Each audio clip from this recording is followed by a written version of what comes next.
बिस्मिल्लाहिर्रहमानिर्रहीम। अस्सलाम वालेकुम नाज़रीन। MR न्यूज़ हेडलाइंस में एक बार फिर आपको खुशामदीद कहते चलें। मैं हूँ कंजा तनवीर। वज़ीर ख़ारजा शाह महमूद कुरैशी ने कहा कि OIC की तंजीम मुस्लिम उम्मा के दरमियान इत्तेहाद व यकजहती के लिए काम कर रही है और ये 2 अरब मुसलमानों की मुश्तरका आवाज़ है।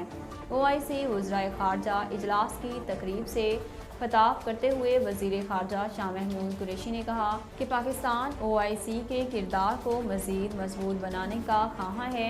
उनका मज़ीद कहना था कि पाकिस्तान ने इस्लामोफोबिया के ख़िलाफ़ आवाज़ उठाई है और आज OIC इजलास से इस्लामोफोबिया से निमटने की हिकमत अमली वाज़ेह हो गई। अदालत ने आइंदा समाअत पर नैब से रेफरेंस के मरकज़ी मुलज़िम रोशन कनासरों पर इल्ज़ाम से मुतल्लिक़ रिपोर्ट तलब कर ली। तफसीलात के मुताबिक कराची की एहतसाब अदालत में महकमा सकाफ़त व सियाहत ने करोड़ों रुपए की करप्शन के रेफरेंस में मरकज़ी मुलज़िम साबिक़ MD सिंध टूरिज़्म रोशन कनासरों की दरख्वास्त जमानत पर केस की समाअत हुई। नैब के प्रोसिक्यूटर ने अदालत को दलाइल में बताया कि रोशन कनासरों की सुप्रीम कोर्ट से भी दरख्वास्त जमानत मुस्तरद हो चुकी।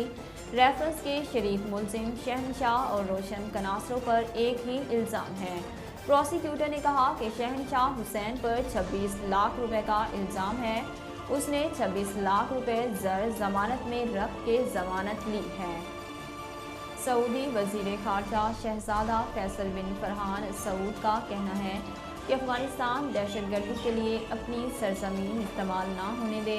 इस्लामाबाद में OIC वज़राए ख़ारजा कौंसिल के इजलास के दौरान अपने खिताब में सऊदी वज़ीर ख़ारजा ने कहा कि सऊदी अरब OIC को मज़ीद मुस्तहकम और मजबूत बनाना चाहता है।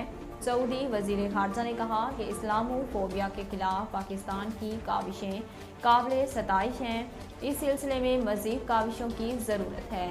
शहज़ादा फैसल बिन फरहान सऊद ने कहा कि हमें मुश्तरका चैलेंजेस से निमटने के लिए इश्तराक अमल को यकीनी बनाना होगा।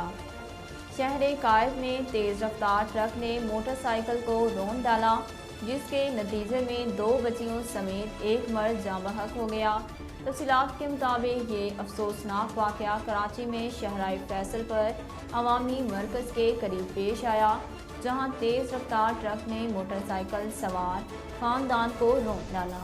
नाज़रीन, अब तक के लिए इतना ही। मज़ीद खबरों और अपडेट के लिए देखते रहिए MR न्यूज़।